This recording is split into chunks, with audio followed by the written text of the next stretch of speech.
Okay, so I'm now stood in one of our dedicated wild bird mix plots.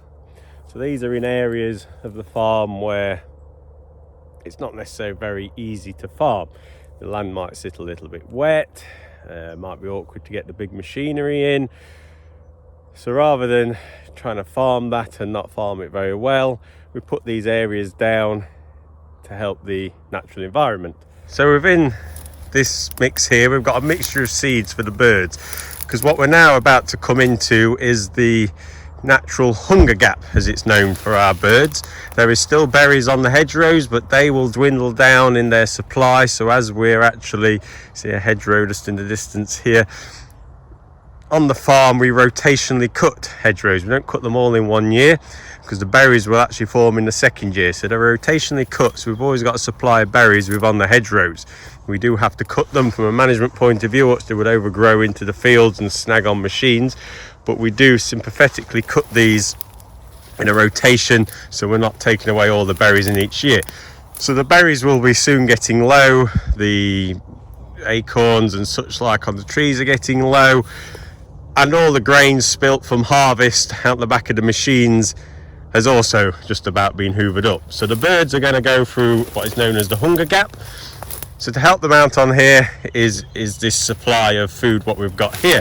As we can see, we've got different types of seeds in here, so attracting different types of birds. We've got some oil radishes growing in here, so we've got little seeds in there. We've got some millets. And then we've also got a cereal base. So we've got some triticale in here, and then a little bit of wheat. And then if I can find it, we've also got some barleys mixed amongst here. So yeah, here's some barley just in here. So big, wide variety choice of seeds, attracting lots of birds in here. So when we get into the cold frosts or the snows, you'll see this. I'll see if I can capture it on film later on in the season.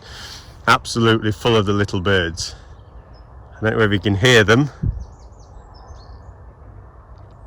but you can actually hear them in the background now as well. So we've got these areas scattered strategically actually around the farm, so they're not all in one area.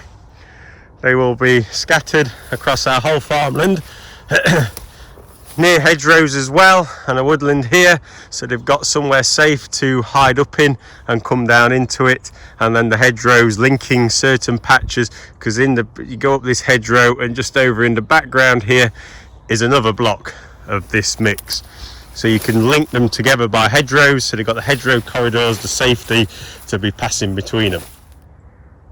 Actually, as I'm just leaving this bird plot here, you can actually see here the larder. Still a lot of berries on the trees, look.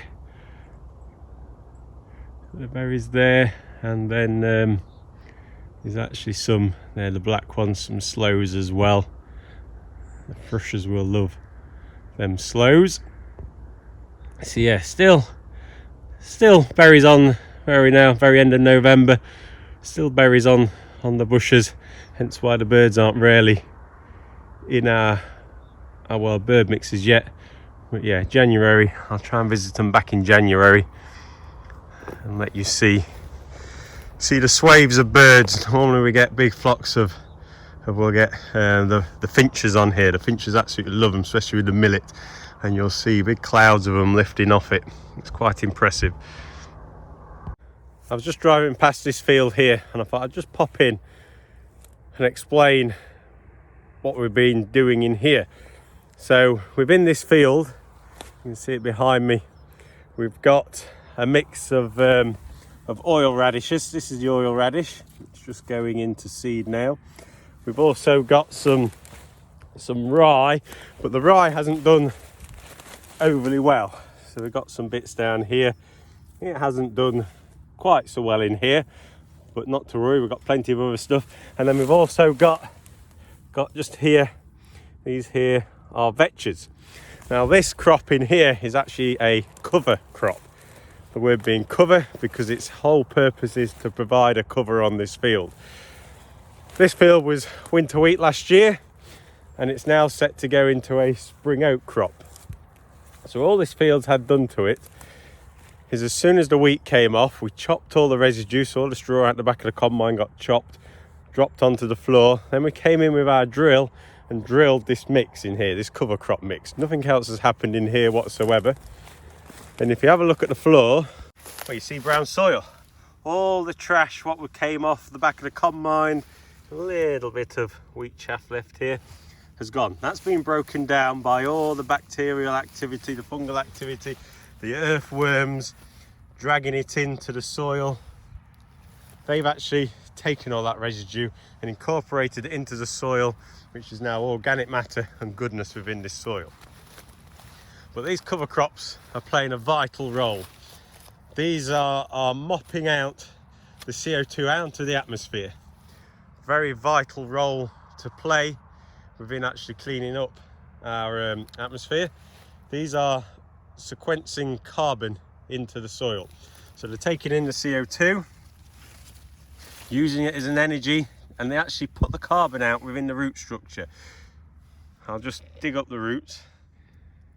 So if you see here, this is a vetch. This is a vetch, and then you can see his white hairs all the way down within here.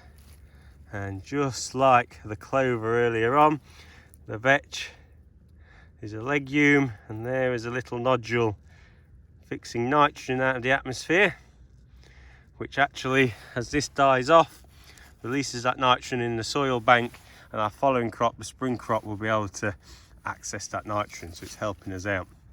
But the most important thing these cover crops are doing is getting that carbon. It's feeding the carbon into the soil.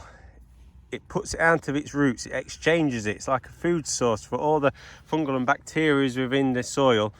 They come and they actually then feed on that carbon. Carbon, the form of all life source, feed on it, but then they trap it into this soil. So they're dragging it out of the atmosphere and holding it within this soil. And if we don't do anything to this soil, it is now trapped within there. A big abundance. So the more organic matter within the soil, the more carbon you're holding within it. And you're scrubbing it out of the atmosphere. So hence we'll do as little to this now as we can, because if we was to come in here and rave it with, for example, a plough, turn it over, oxygen gets in, microbes go crazy and mad, feeding on all that carbon, and woof, gas it off up into the atmosphere. So we don't want that at all. The idea on here is actually to bring sheep in. So to get rid of this top mat here, we're going to graze it with sheep. So you're feeding your sheep with it, but you're leaving the soil undisturbed. They'll take this top matter off for us. They obviously produce the muck, which is allowing the nutrition out of this crop to come available to the following crop even quicker. So it's all benefiting the environment and our next crops coming on. So we will then, after the sheep, direct drilling to here, straight again in with the drill, put the next crop in, but it's got an abundance of nutrition now available to it. We see this little pile here. This hasn't just fallen here. This has been pulled by an earthworm. This is known as a mitten. And if I gently take this apart, we should find there's a hole. There we go. Just a bit of soil's just falling in with it. But here, down here, there's a hole. So this here is basically, if you like, the earthworm's home. He's under the ground, but he's been dragging all his food source, his larder, onto the top here.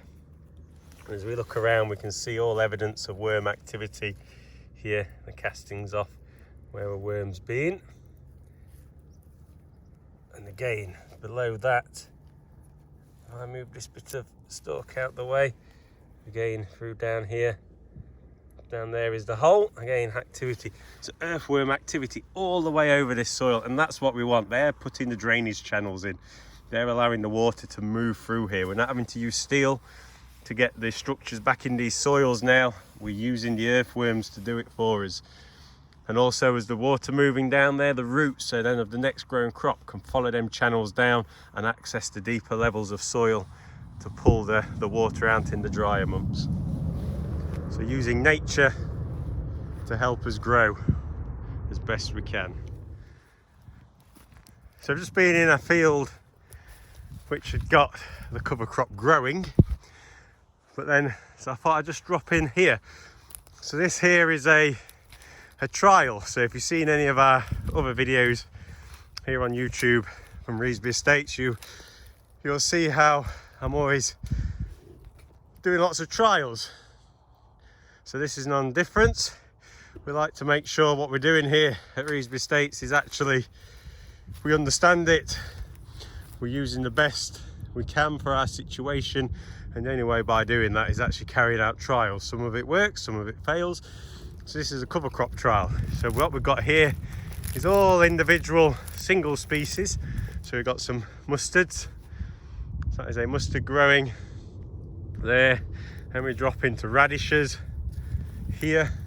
Interestingly, if I just show you, so when we go on about a species, there is so much difference within a type of species. So there is a white mustard, and there is a Ethiopian mustard.